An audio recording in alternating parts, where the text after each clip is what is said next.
Ugly Christmas sweater, then I remembered I didn't have one. So this is the best I could do.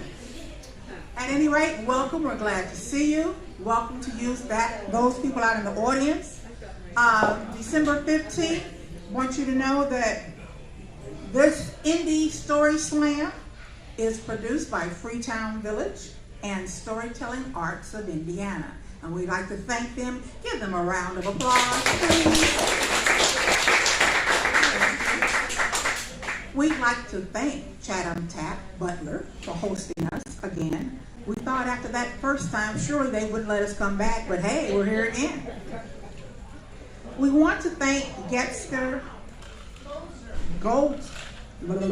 Golzer Investment Management. There's a Z in it, that's why I'm trying to pronounce every letter.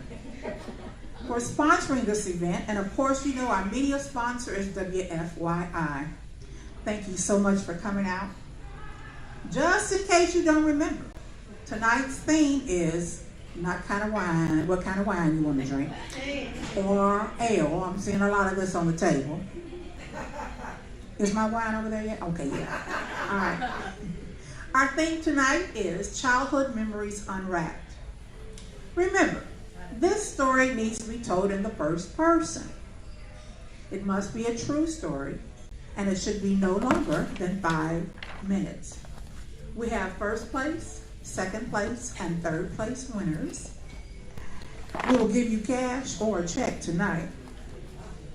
And if you win tonight, on January 19th, we're going to have a virtual show. Anyone who has ever won first, second, or third place will be invited to participate in that virtual show. Same rules apply. I'll tell you more about what's going to happen later on.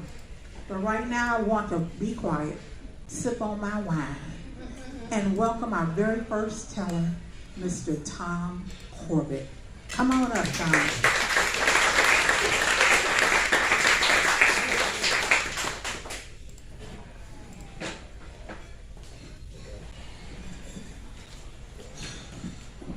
Good evening, everybody.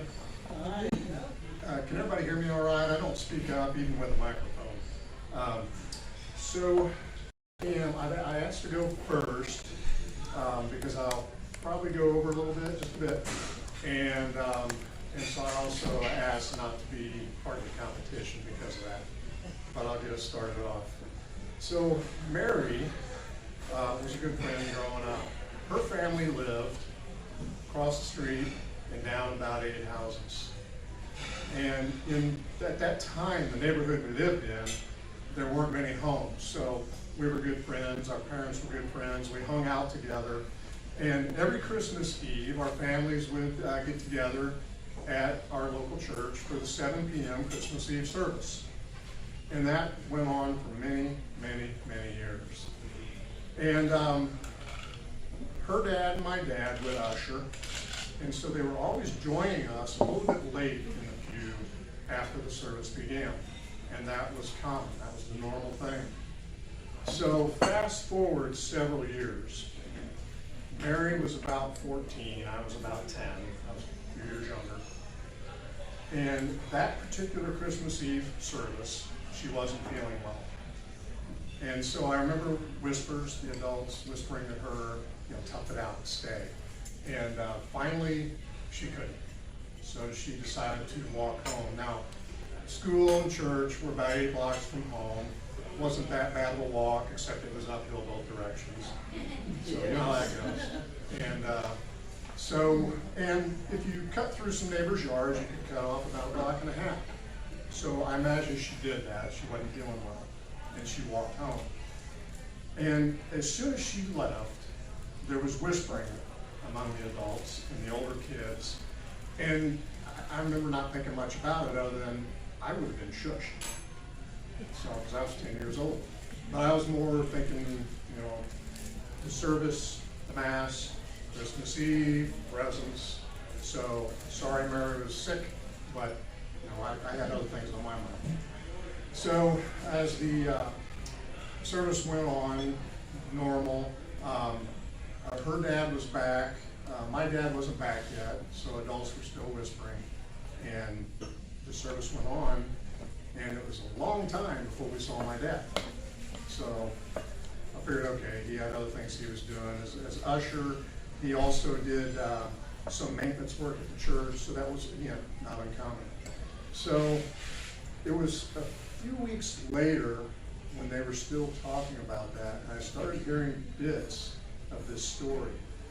But it was a couple of months later when I heard the story from Mary. So it was probably mid-June, school was out, and several of us were, several blocks away were railroad tracks, and we would walk there. And don't do that, but we did. So we were out walking the railroad tracks, and what I remember is, if you've ever been around the railroad tracks, the smell of the creosote on the railroad ties. I remember the rocks moving under our feet, and occasionally you would kick one and it would ding off the rail. And of course, we were challenging each other to balance on the rail as long as we could, see who could do that the longest. And I remember Mary grabbing my hand and asking me, "Do you believe in Santa?" And I didn't know what to say.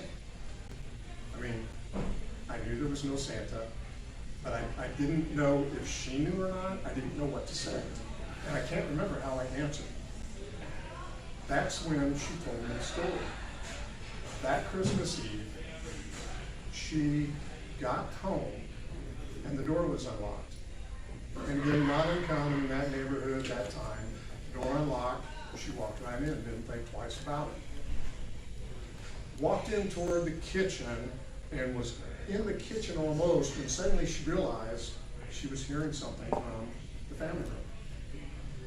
And about the time she turned, my father turned toward her. It busted.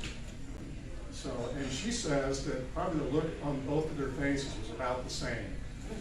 Scared a little, shocked a little. And she asked him, "Mr. C, why aren't you in church?" She didn't ask him, "Why are you in our house? What are you doing with our tree? Why aren't you in church?"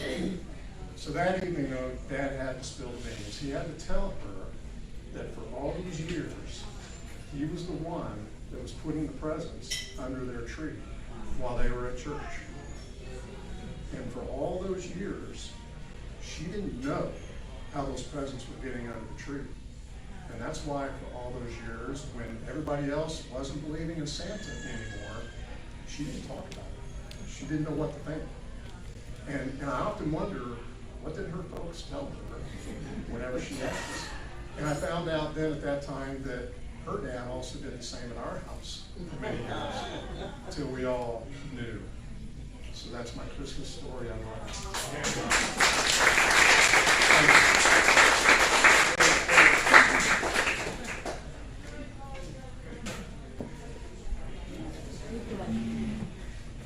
I wasn't sure what she found.